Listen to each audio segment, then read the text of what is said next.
ব্রাহ্মণবাড়িয়ায় ৪ দফা দাবিতে রিকশা ও rickshaw van শ্রমিক ইউনিয়নের বিক্ষোভ মিছিল ও প্রতিবাদ সমাবেশ। ব্রাহ্মণবাড়িয়া থেকে স্টাফ রিপোর্টার, কেটিভির ডেস্ক রিপোর্ট।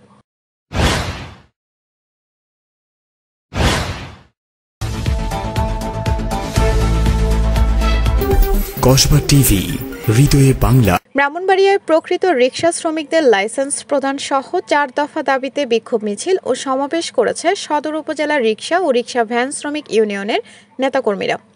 সোমবার বিকেলে সদর উপজেলার রিকশা ও রিকশা ভ্যান শ্রমিক ইউনিয়নের আয়োজনে ট্যাঙ্কের পাড় থেকে একটি বিক্ষোভ মিছিল বের হয়।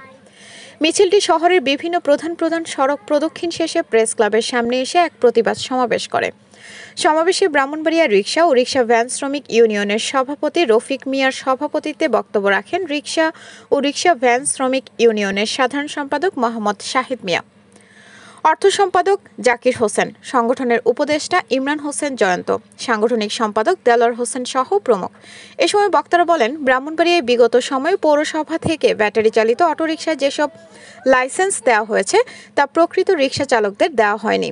সিন্ডিকেট করে আওয়ামী লীগ দলীয় নেতা ও তাদের মদতপুষ্টদের মোটা অঙ্কের অর্থের মাধ্যমে লাইসেন্স দেওয়া হয়েছে। দীর্ঘদিন ধরে পূর্বে দেওয়া লাইসেন্স বাতিলের দাবি জানিয়ে আসলেও পৌরসভা থেকে এ বিষয়ে কোনো উদ্যোগ নিচ্ছে না। এতে প্রকৃত রিকশা চালকেরা প্রতিনিয়ত হয়রানি ও জরিমানার শিকার হচ্ছেন। তাই ব্যাটারি চালিত অটোরিকশার বিগত সময় দেওয়া সকল লাইসেন্স সিন্ডিকেট ভেঙে দিয়ে প্রকৃত রিকশা চালকদের লাইসেন্স প্রদান করতে হবে। পাশাপাশি ট্রাফিক ইন্সপেক্টর আনোয়ার হোসেনের অপসারণের দাবি করেন। অন্যথায় কঠোর আন্দোলনের কর্মসূচির হুঁশিয়ারি দেন বক্তারা। সমাবেশ শেষে পুনরায় বিক্ষোভ মিছিল নিয়ে শহরের কাউতলী জেলা প্রশাসকের কার্যালয়ে গিয়ে জেলা প্রশাসক বরাবর স্মারকলিপি প্রদান করেন। প্রচার করবেন যাতে করে আমরা জিনিসটা দেখতে পাই।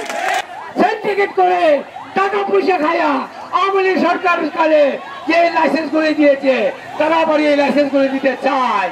পৌরসভা থেকে একটা লাইসেন্সের মূল্য 1100 টাকা, 40,000 টাকা বছরে প্রত্যেকটা রিকশা চালক একটা পাই নাই।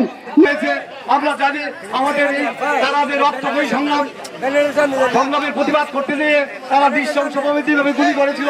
আপনাদের কাছে যদি কোনো তথ্য থাকে জানাতে পারেন কেটিভির অফিসিয়াল ফেসবুক পেজে। কেটিভি, সময়ের সাথে মানুষের পাশে। আপনার চারপাশের কোনো ঘটনা, অভিযোগ বা তথ্য কেটিভিকে জানাতে পারেন। আমরা থাকবো আপনাদের পাশে। কসবা টিভির সংবাদের সাথে থাকার জন্য ধন্যবাদ জানাচ্ছি। পরবর্তী সংবাদ পেতে আমাদের চ্যানেলটি সাবস্ক্রাইব করে রাখুন। কসবা টিভি।